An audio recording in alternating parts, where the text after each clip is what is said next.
So when they took him out and agreed to put him into the bottom of the well, but we inspired to him, you will surely inform them someday about this affair of theirs, while they do not perceive your identity. So they threw Yusuf ﷺ into an old well. And once they had done that, they returned. They considered, our job is done, he's gone from our lives, we're never going to see him again, we can go home and the father will be ours completely. Narrations say that Yusuf ﷺ remained at the bottom of the well for 3 days and 3 nights. And narrations say that during that whole time, Allah was inspiring him with a dream, which was showing him that one day he was going to succeed. One day he was going to attain great leadership, great position in the world. And he was a boy at this time. And it was that hope that Allah was giving him, even at the bottom of the well, that one day you will succeed and gain something great in this land. And that's what kept him going 3 days and 3 nights at the bottom of the well. And they came to their father at night, weeping. They said, "O our father, indeed we went racing each other and left Joseph with our possessions, and a wolf ate him. But you would not believe us, even if we were truthful." So after explaining the lie that they had decided they would tell him, they end with, "You wouldn't believe us even if we were honest, even if we were telling you the truth." This is basically a way that people use to force the other person to go into the defensive and say, no, it's true, of course I believe you, I'm sure that you're telling the truth. So they were just saying this to make their father be on the defensive. And they brought upon his shirt false blood. Yaqub said, قال بل سولت لكم أنفسكم أمرا فصبر جميل. Yaqub said, rather your souls have enticed you to something, so patience is most fitting. وَاللَّهُ الْمُسْتَعَانُ عَلَى مَا تَصِفُونَ. And Allah is the one sought for help against that which you describe. Yaqub ﷺ knows that they've done something. He knows that they're lying to him. But notice that he does not confront his sons. He doesn't stand up and say, "You're lying to me, you did something to him, and now you've come with this shirt stained with false blood. I want you out of here, or I want you to tell me the truth." Instead, he says, فَصَبْرٌ جَمِيلٌ, and he turns to Allah, that it is Allah who I seek help from, Him alone. And this shows the great tawakkul, the great reliance that Yaqub ﷺ had upon Allah. And he says, Sabrun Jameel, it is better for me at this point that I am patient. And it shows the great patience that Yaqub ﷺ had as well. At this point in his life, was there anything else that he could have done? If he had faced them, the matter could have become a lot worse. They had left Yusuf ﷺ. They probably didn't even remember which old well it was that they threw him into. They wouldn't have been able to even go back and find him again. They assumed that he was dead anyway. So for him to face them at that point would not have ultimately led to any good. Instead, he trusts in Allah that it is only Allah at this point, right now, who can help me and bring back my son to me and make matters aright. And in this, there's also a hint, scholars say, of how to deal with children.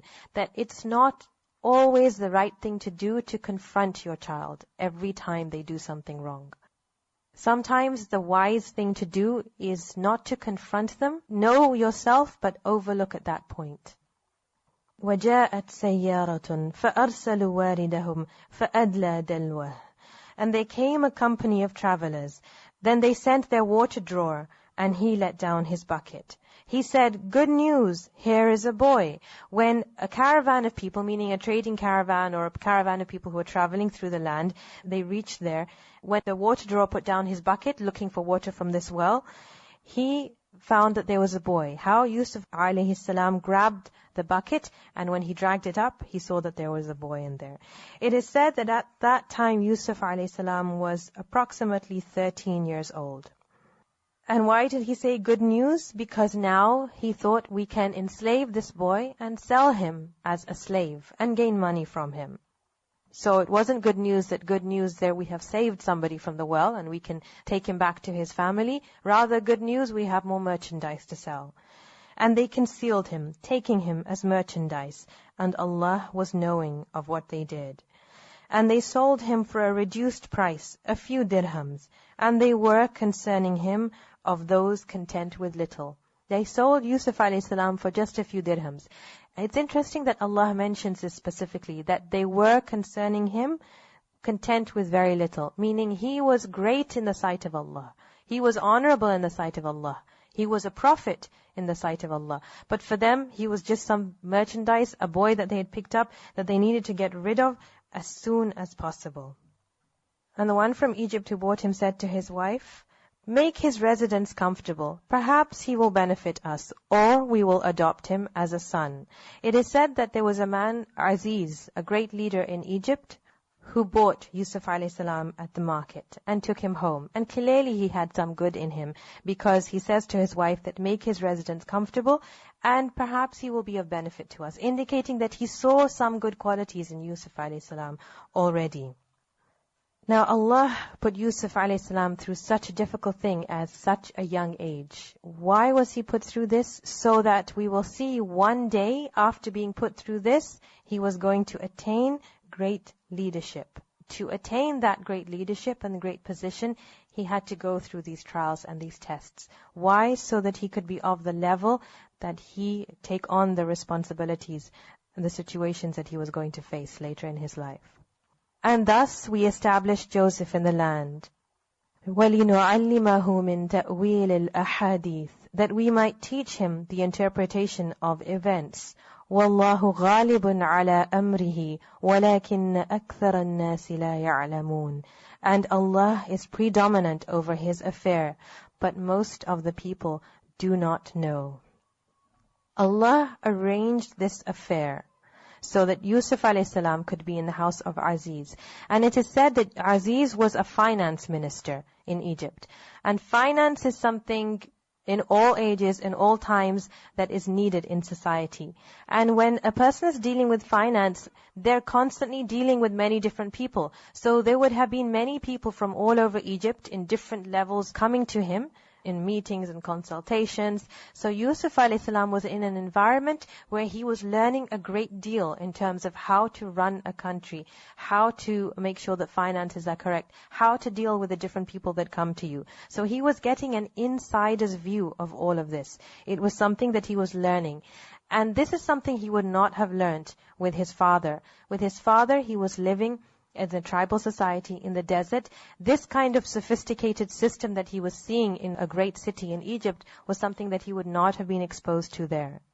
It has been commented that Yusuf alayhi salam was taken from the love of his father, from everything that he knew, his brother, at such a young age, and was sold as a slave in the house of Aziz.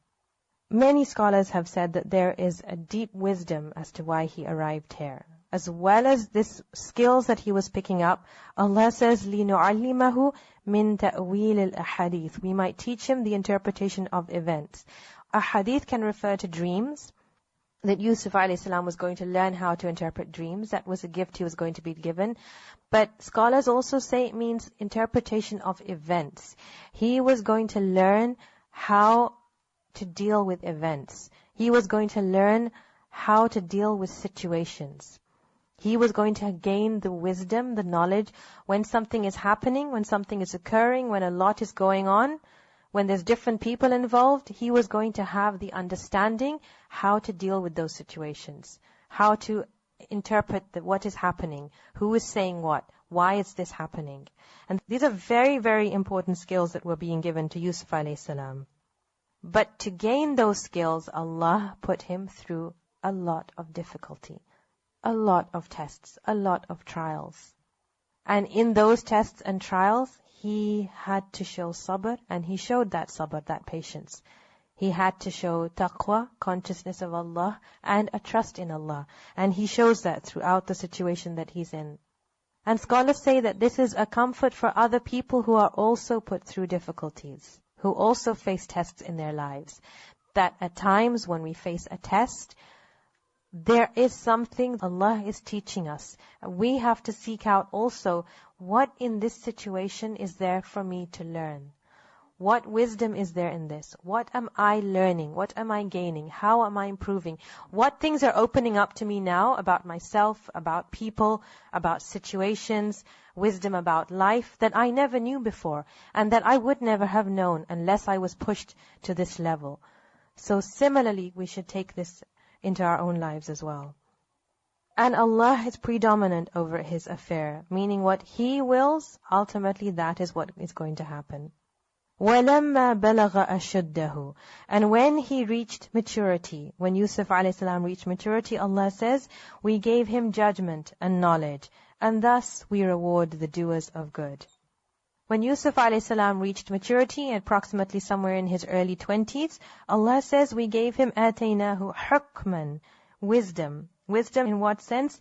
Hukm, the faham, understanding of matters. A firasa, a deep insight, knowing what to do, when to do it, what to say, how to make decisions. This deep knowledge and insight was given to Yusuf a.s.